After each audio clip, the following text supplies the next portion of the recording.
মুচমুচে কত সুন্দর হয়েছে দেখাই। দেখুন কি গরম, এই যে ভাপ হয়েছে, সবটাই ভেঙে দেখাই। আমি দেখালাম কুন্ডি বা কুণ্ডুলি, যে নাম ধরি যে ডাকুন না কেন, কুণ্ডুলি, আমি কুণ্ডুলি বলি, কুণ্ডুলি রেসিপিটা। এবার আমি দুর্দান্ত স্বাদের ঝিঙে আলু পোস্ত এই রেসিপিটা দেখাচ্ছি। একেবারে ঘরোয়া স্বাদের অসাধারণ একটি রেসিপি, বাঙালিরা প্রত্যেকেই এটা পছন্দ করে। তো এটা দেখতে হলে ভিডিওটা প্রথম থেকে শেষ পর্যন্ত দেখুন, আমি স্টেপ বাই স্টেপ দেখাই। নমস্কার, আমি রীতা ঋতুর লাইফস্টাইলে সবাইকে স্বাগত। আজকে শনিবার, নিরামিষ করব, তো সেটা আপনাদের সঙ্গে শেয়ার করছি। নিরামিষ পদ ঝিঙে আর দুটো আলু নিয়েছি, ঝিঙে আলু পোস্ত করব। আর এই যে কুমড়ো খালি নিয়েছি, কুমড়ুলি করব। যে কুমড়ো দিয়ে করে এটা কুমড়ুলি বলে, কুমড়ুলি করব। তো কিভাবে করি সেটা দেখুন। কুমড়োটা আমি কেটে নেবো, আপনারা ছুরি করেও কাটতে পারেন, কিন্তু আমি এটা বটি করে কেটে নেব। ঝিঙে আলুটাও আমি বটি করে কেটে নেব। তাহলে কেটে নিয়ে আপনাদেরকে দেখাচ্ছি। কুমড়োগুলো এরকম সাইজের করেছি, আরও বেশি বড় করলে বেশি তেল লাগবে বলে আমি বাড়ির তো ঘরোয়াভাবে এরকমই করেছি, সাইজে কেটে নিয়েছি। আর এই যে ঝিঙে কেটে নিয়েছি এরকম করে, আর আলুটাও এরকম করে কেটে নিয়েছি। ঝিঙে আলু পোস্ত। আর এটা কেউ কুমড়ি বলে, কেউ কুমড়ুলি বলে, যাই বলে। এবার কিরমভাবে আমি করি সেটা দেখাই। কড়াই বসিয়ে দিয়েছি গ্যাসে, এবার আমি তেল দিয়ে দিচ্ছি। প্রথমে আমি ওই কুমড়ুলিটা ভেজে নেব। খানিকটা তেল দিয়ে দিলাম, তেলটা গরম হোক। এবার আমি বেসনটা ফেটিয়ে নিই। বেসন নিয়ে নিয়েছি, এই যে এটা বেকিং সোডা দিচ্ছি আর লবণ দেবো, লবণ দিচ্ছি। এবার এটা জল দিয়ে আমি, আপনারা ব্লেন্ডারে করেও দিতে পারেন, আমি হাত দিয়ে এটা ভালো করে মেখে নিচ্ছি।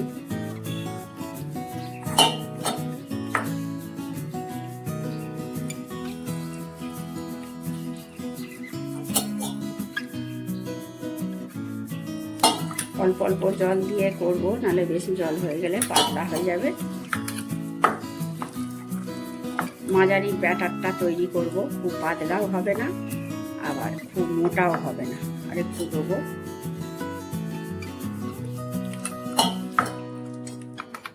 ভালো করে ফেটিয়ে নিচ্ছি বেসনটা। কালো জিরে দিয়ে দিচ্ছি,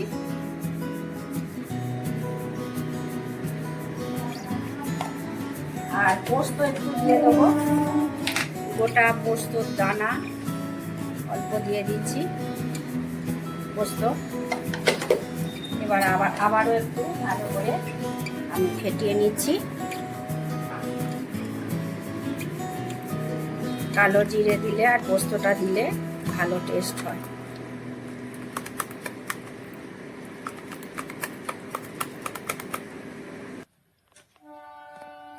এবার আমি কুমড়োগুলো ডুবিয়ে দিয়ে দিচ্ছি।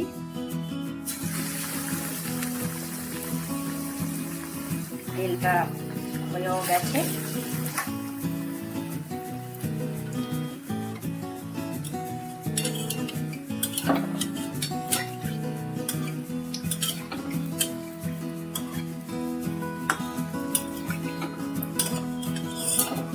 দেখো কত ফুলে গেছে। এক পিঠটা হয়ে গেছে, আর এক পিঠটা উল্টে দিলাম, হয়ে গেছে। এবার আমি তুলে নিচ্ছি।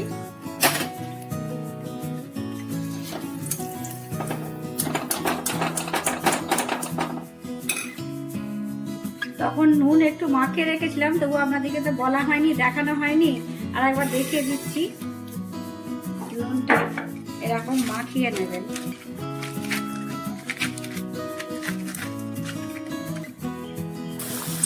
আবারও আমি দ্বিতীয় পর্বে ভাজার দিকে দিচ্ছি।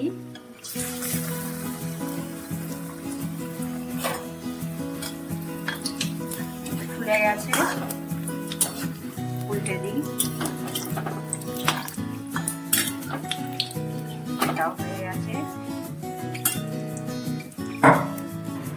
গেছে, তুলে নিচ্ছি।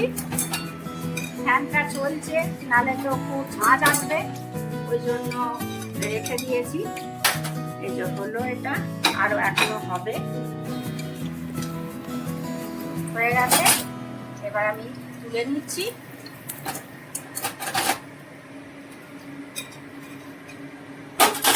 হয়ে গেছে কুমড়ুলি বা কুমড়ি যে যাই বলি ডাকুন না কেন, গরম ভাতে ডালের সাথে জমে যাবে। আমি তো আজকে নিরামিষে ওই পোস্ত আর এটা করবো, সেজন্য এটাই শেয়ার করলাম।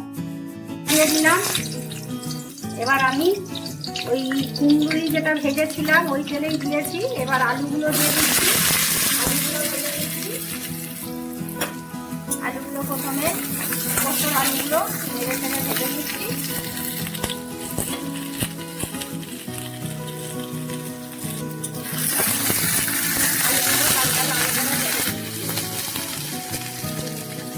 এবার আমি ঝিঙেগুলো ওই তেলের মধ্যে দিয়ে দিচ্ছি। এবার ঝিঙেগুলো আমি একসাথে ভেজে দিচ্ছি। এখন আমি লবণ দিই। লবণ দিলে ঝিঙেগুলো থেকে জল ছেড়ে যাবে, একটু ভেজে নিয়ে তারপর লবণ দেবো। ঝিঙে আর আলু লাল লাল করে ভেজে নিচ্ছি।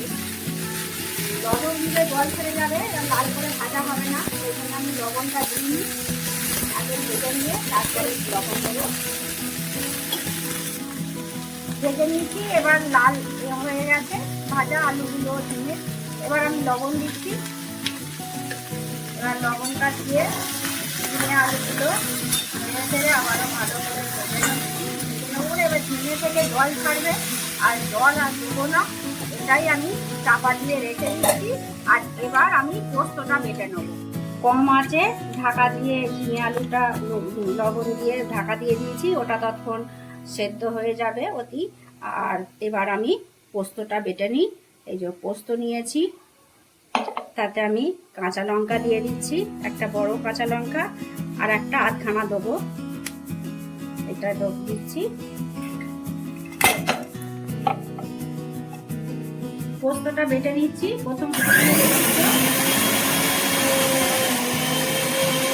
প্রথমে আমি শুকনো কাঁচা লঙ্কা দিয়ে ঘুরিয়ে নিয়েছি, নালে প্রথমে জল দিলে না পোস্ত বাটা যায় না।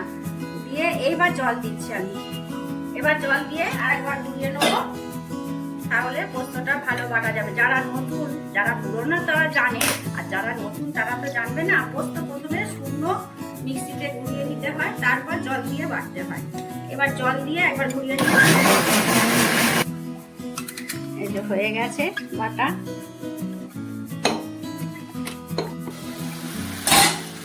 হয়ে গেছে, ঝিঙে আলু সেদ্ধ হয়ে গেছে।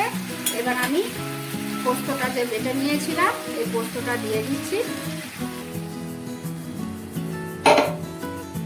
এবার ভালো করে নাড়িয়ে নেবো। আবার যে জায়গাটায় পোস্ত বেটেছিলাম ওটাও একটু ধুয়ে দিয়ে দিই।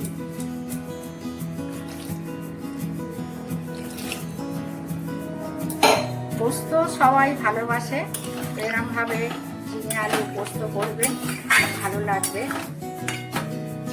নিরামিষের দিন হলে আমি তো এই পদটা রান্না করি, আপনারাও এইভাবে করে দেখবেন। আর আমি হলুদ দিইনি, আপনারা চাইলে হলুদ দিতে পারে। এটা একবার ঢাকা দিয়ে দিচ্ছি, ফুটুক। আর একটু পোস্তটা দিয়েছি ঝিঙে আলুর সঙ্গে, একটু ফুটবে, চাপাও দিয়ে দিলাম। হয়ে গেছে ঝিঙে আলু পোস্ত। এবার এটা একটা জায়গায় তুলে নিচ্ছি।